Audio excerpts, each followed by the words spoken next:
Okay, Assalamualaikum warahmatullahi wabarakatuh. Ini Naim, apa khabar semua? Saya harap semuanya dalam keadaan sihat walafiat, stay at home sempena musim COVID-19 ni. Okay, jadi Ustaz, minta maaf Ustaz tak boleh buat Zoom sebab masalah line internet slow kat sini. Memang tak boleh nak masuk ke dalam meeting room tu pun dah tersangkut. Okey, jadi Ustaz ingat Ustaz buat je lah video. Kamu boleh lihat video ni. Okey, Ustaz nak sambung balik di tajuk syarikat yang kita berhenti hari tu. Okey, ta'rif, dalil. Okey, kita dah sama-sama di kelas online hari tu. Okey, kemudian hukum dan juga jenis-jenis syarikat. Okey, kita dah bincang. Seperti mana yang kamu ketahui, mazhab Syafi'i hanya menerima syarikat al-ainan. Manakala abdan, wujud dan juga mufawadah, tidak, mazhab Syafi'i tak terimalah. Mazhab Syafi'i menganggap itu adalah sebagai syarikat yang tidak sah ataupun tidak patuh syariah. Okey, kemudian kita telah masuk ke arkanus syarikah. Ada 4. Okay, arkanus syarikah ada 4. Kata kunci yang Ustaz cakap sebelum ni ialah pakcik yang bermaksiat. Pakcik yang pemaksiat. Okay, kalau kamu lihat Ain, Mim, Ain alif, Sad ya. Okay. Amun asi. Amun Ain amal Mim mal aqidani sirah. Jadi kamu boleh ingatlah empat rukun ni adalah untuk syarikat. Kurang 1 ataupun 2 ataupun 3 daripada rukun ni, maka tidak sah syarikat tersebut. Okey, sekarang kita pergi ke syarat. Syarat syarikat. Syarat adalah penerangan daripada 4 rukun tadi.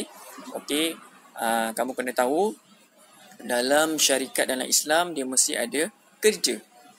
Okey, kalau satu syarikat ditubuhkan tanpa membuat kerja, maka itu tidak dipanggil syarikat. Contohnya MLM. Okey, Ustaz jual barang kepada Darwish.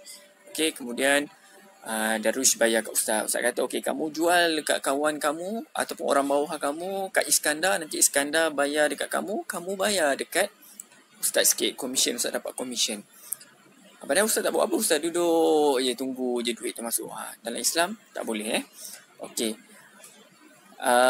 Kemudian kena ada mal, kena ada harta. Kerja sahaja tanpa duit modal pun tak sah syarikat. Kita perlukan ada al-mal. Kemudian ada al-aqidah ni, of course dalam muamalat dia mesti ada 2 pihak, dia tak boleh 1 pihak. Kalau 1 pihak dia dikira sebagai gila lah kot. Okey, dia mesti 2 atau lebih pihak. Dan untuk menunjukkan kita setuju dalam apa-apa jua akad, semestinya ada sirah. Sirah biasanya kalau ada al-aqidah ni dia mesti ada as-sirah. Okey, kita pergi ke pertama. Ke syarat yang pertama iaitu al-amal. Okey, syarat untuk al-amal yang pertama an yakunal amal baina syuraka hasbal ittifaq. Okey, mestilah pekerjaan tu mestilah dipersetujui oleh pihak yang bersyarikat tadilah semasa akad. Dia tak semestinya kena sama susah. Contoh Ustaz bersetuju nak buat roti canai. Darwish jaga cashier. Setuju. Okey, tak ada masalah. Boleh. Yang tak bolehnya kalau salah seorang tak buat kerja. Okey.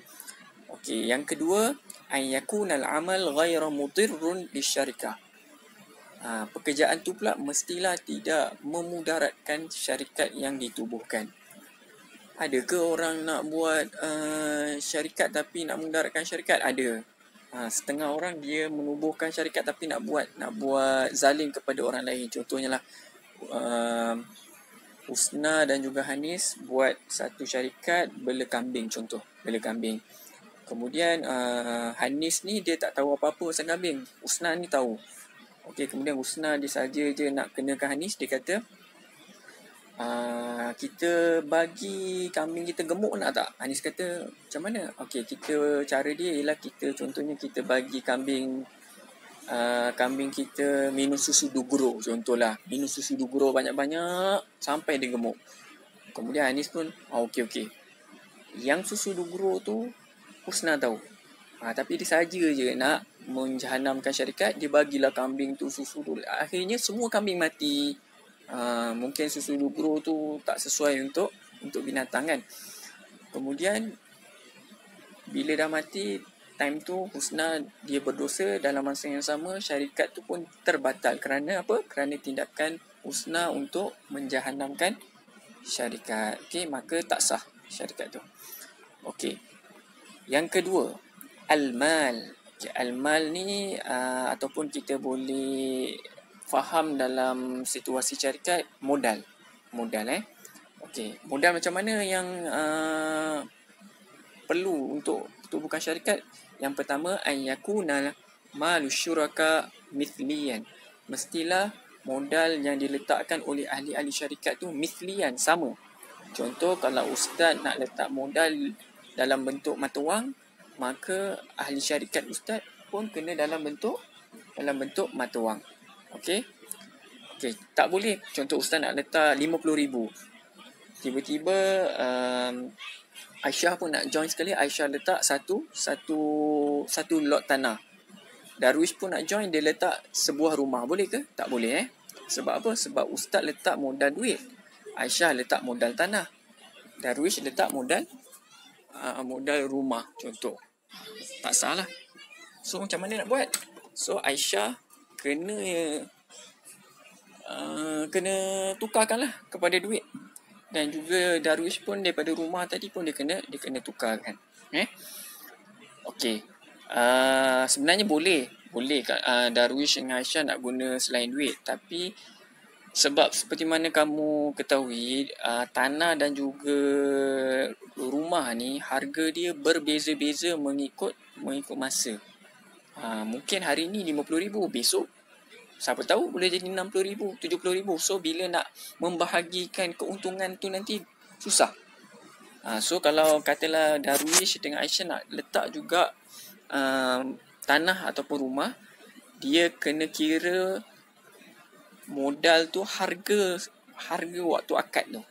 Contoh, Darwish kata saya nak letak tanah. So tiba-tiba Darwish nak letak rumah tu kan. Darwish nak letak rumah. Time dia cakap tu harga rumah 50,000. Okey. Besoknya tiba-tiba jadi 60,000. Bila dapat untung nanti, Darwish nak kira dia punya modal berapa? 50,000 ke 60,000? 50,000. Dia kira ambil harga semasa waktu akad tu berlaku. Okey. Yang kedua, an yakunal khaltu qabla aqdu syarikah. Macam saya cakap tadi lah. Dia mesti harta tu bercampur waktu akad tadi. Akad syarikat. Dia tak boleh, okey kita setuju. Lepas 2 minggu baru nak letak duit. Seorang kata nak 50,000, seorang nak letak 60,000, tak boleh. Dia waktu akad tu, waktu tu lah kena letak duit. Okey, dan yang ketiga, an yakuna ribhu wal khusran ala qadri ra'sil mal. Okey. Maksudnya keuntungan dan kerugian berdasarkan duit modal tadi. Okey, contoh siapa yang letak modal banyak, bila untung dia dapat banyak. Bila rugi, dialah rugi banyak. Begitulah. Okey, al-aqidani an yakuna fil aqidaini ahliyatul wakalah. Ahliyatul wakalah ni maksudnya dia sendiri boleh mewakilkan diri dia untuk menguruskan syarikat. Maksudnya dia ada kemampuan lah untuk menguruskan sesebuah syarikat. Okey, bi an yakuna kullu minhuma aqilan. Kedua-duanya mestilah berakal, baligh dan juga tidak dijaga. Ghairu mahjur alaihi lisafihi. Tidak dijaga, macam Ustaz cakap. Lisafahi ni kalau orang bodoh kan, orang bodoh dia dah baligh, dia dah berakal, cuma disebabkan kebodohan dia dikira sebagai ghairu mahjur, maka dia tak boleh jadi ahli syarikat lah. Dan akhir sekali, as-sighah an yakuna al-lafz sarihan wa yadullu 'ala al-idzni fi at-tasarruf. Mestilah lafaz tu adalah lafaz yang menunjukkan dia setuju, dia memberi keizinan untuk syarikat tu. Contoh lafaz yang tak menunjukkan setuju apa contoh? Contohnya macam Hafiz, setuju ke tak setuju? Hafiz pun cakap setuju, tapi ataupun Hafiz cakap Hafiz cakap macam mana saya on je. Ataupun mantap cadangan Ustaz, mantap. Tak menunjukkan dia setuju ke tak setuju. Jadi kalau setuju, cakap setuju. Saya setuju dengan cadangan itu. Contoh. Kalau mantap, mantul ataupun itu tak menunjukkan setuju. Melainkan kalau on tu dari segi urufnya maksudnya setuju, tu tak ada masalah.